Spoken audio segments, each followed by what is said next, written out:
स्नेहदा स्पन्दन स्नेहदा स्पन्दन।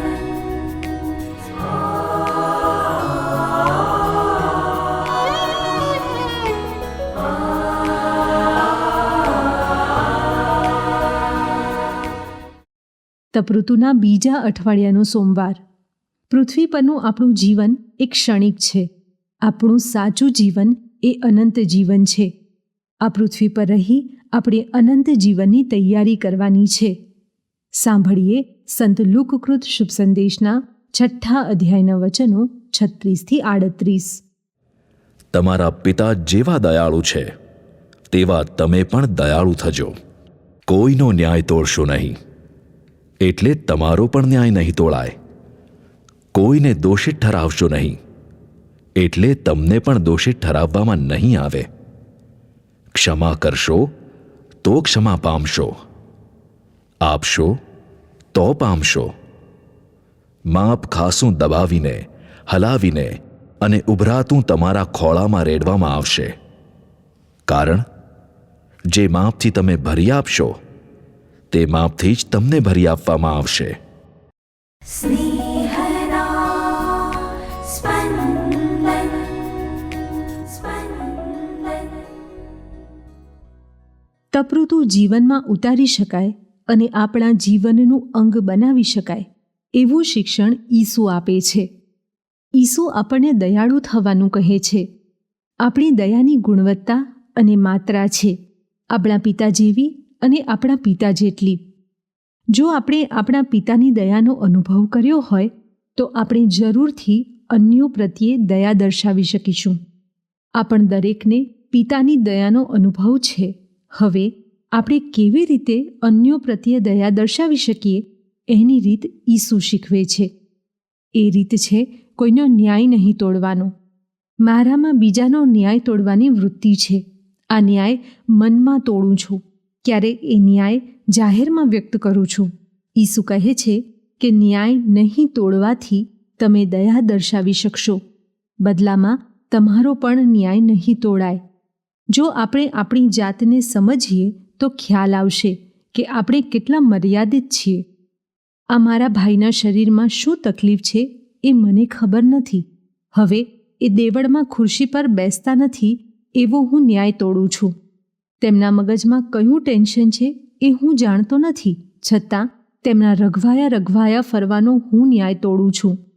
તેમના અંતરમાં કયો અજંપો છે, લાગણી દુભાય છે એ હું જાણતો નથી, છતાં તેઓ હસતા બોલતા નથી તેનો ન્યાય તોડું છું. ખરેખર મારા અપૂર્ણ જ્ઞાનને કારણે મારે તો ચૂપ રહેવું જોઈએ. મારાથી કોઈનો ન્યાય ન તોડી શકાય. દયા વ્યક્ત કરવાની બીજી રીત છે ક્ષમા આપવી. ક્ષમાદાનને મોટું દાન માનવામાં આવે છે, કારણ એ દાન આપવું ભારે છે. ક્યારેક ક્ષમા માગવી સહેલી છે, પણ ક્ષમા આપવી ભારે છે. નાનપણમાં મારામારી થતી.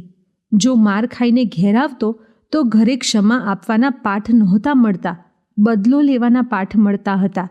બાળક ભોંય પર પડી જાય અને રડવા લાગે એટલે મમ્મી ભોંય પર 2-4 થપ્પલીઓ મારે. બાળક શાંત થઈ જાય અને માફી ન આપવામાં પણ બદલો લેવાના પાઠ શીખી જાય. ઈસુ ક્ષમા આપવાનો મોટો ફાયદો એ બતાવે છે કે આપણને ક્ષમા મળશે. દયાળુ બનવાની ત્રીજી રીત છે ઉદારતા કેળવવાની. જે કંઈ આપીએ એ વધુમાં વધુ માત્રામાં આપીએ. આપવાની સામગ્રી હોય, સમય હોય, શક્તિ હોય કે પૈસો હોય. ઈસુ કહે છે જેટલું આપીએ એટલું પાછું મળે છે. ચાલો ને ત્યારે ભરપૂર દયાળુ બનીએ.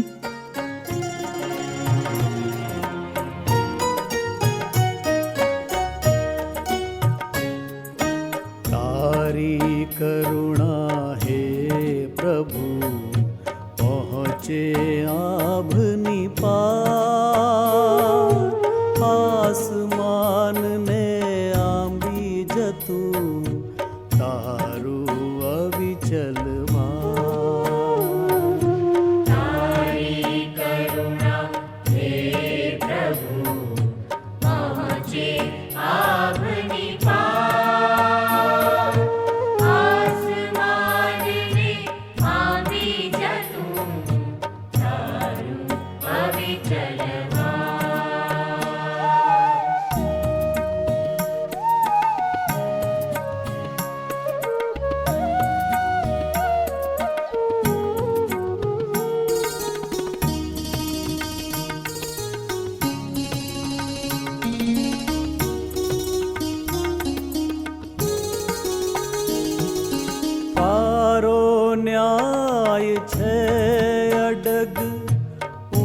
ઊંચા પહાડ સમાન,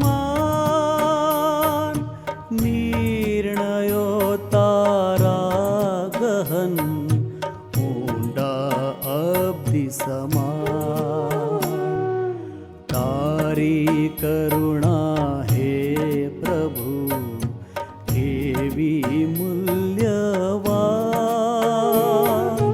તારી કરુણા હે પ્રભુ કેવી મૂલ્યવાન.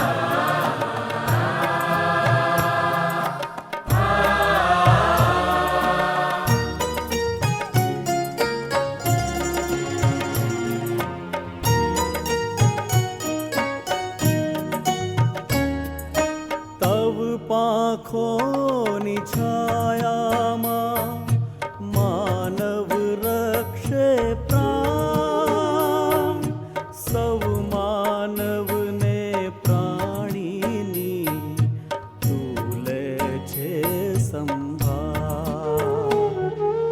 તારા ઘરના ભોજને એમને તૃપ્તિ થાય, તારી સુખ સરિતા તણા એમને જલ તું પાય.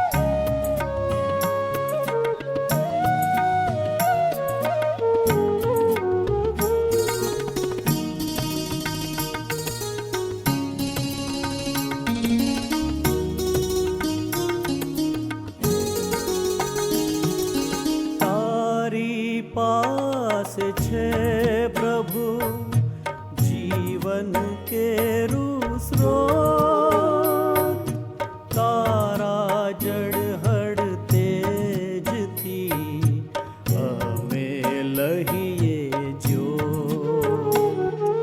તુજને માનનારા પરે નિત્ય કરું